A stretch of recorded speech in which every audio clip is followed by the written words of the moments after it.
I really value Stephen Easton's judgment and advice, and for this reason we talk at least once or twice per week. He always brings a different perspective that helps me to calibrate my thinking. So I'm super happy to have Stephen on in part 5 of the mini-series on how my friends and colleagues got into procurement consulting. Let's get started. So Stephen, I'm super happy to have you on the channel. Please tell us how you got into the trade. I first became exposed to procurement during the middle 90s when I was working in commercial finance for a very large UK retailer. And I spent a couple of years providing both analytical and finance support for some of the buying teams in the goods for resale part of the business. And I saw from doing this that very strong commercial practice was really important for both margin management and also driving benefits to the bottom line in that business. Having had that exposure though, I actually decided that I wanted to do something very different to finance. I actually wanted to broaden myself beyond purely finance roles. So I actually went to business school in America for a couple of years. It's a common path that people follow who want to broaden and are thinking about doing something else. Well, when I got there, I started to get interested in consulting. It's again a very classical path that people like to follow when they're coming out of business school. And in my case, I felt that I would spend a couple of years in consulting and would then probably move on into more line management roles.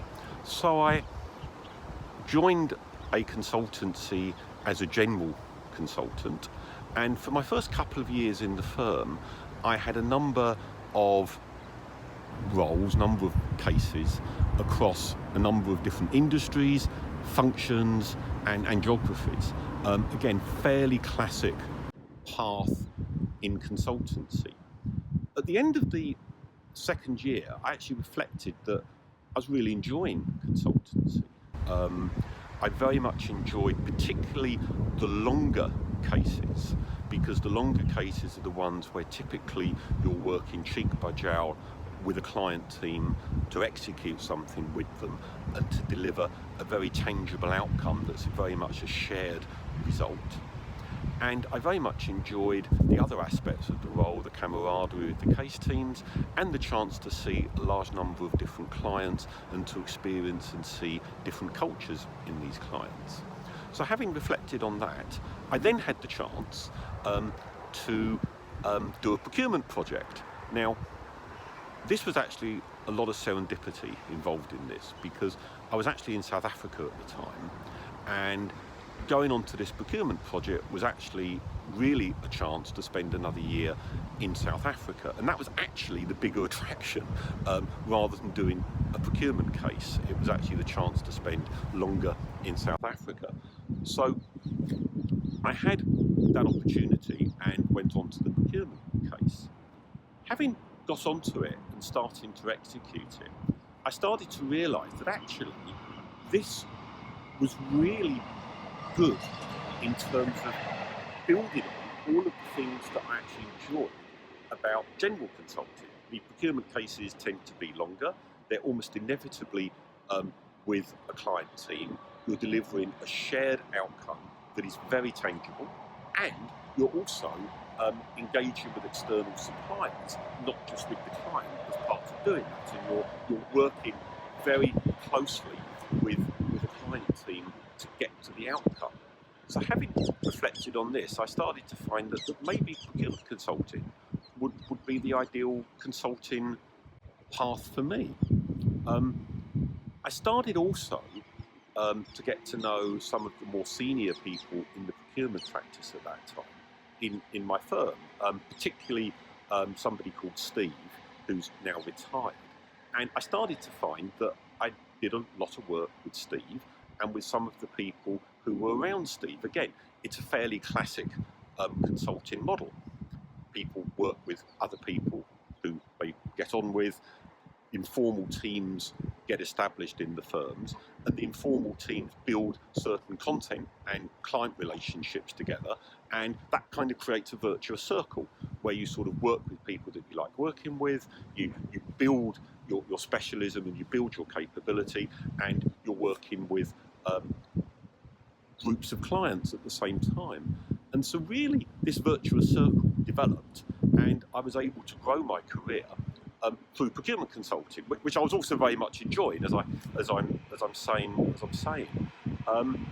As I started to go upwards myself in the firm and started to move towards being a partner, I also started to get interested in how I could help other people, how I could help them to build their careers, and how I could pass on the specialism, to the extent to which I have built expertise, to help them build their careers and also help them move onwards in the firm. And that again is part of this virtuous circle, that you kind of work with a bunch of people, you work with a group of clients, and then you're also building other people and helping them to build their careers in the way that other people have helped you. And 20 years later, I'm still doing procurement consulting.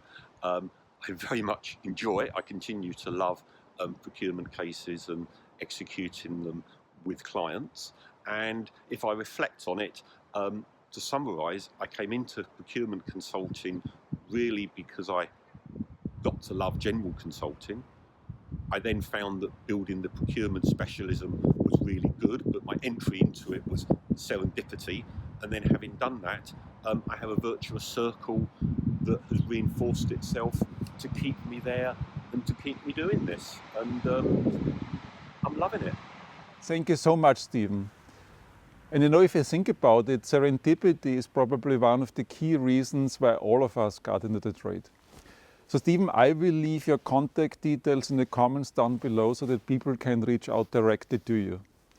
Okay, now it is your turn. In the comments down below, let me know if you have a question or a topic to follow up, and I promise to get back to you within 24 hours.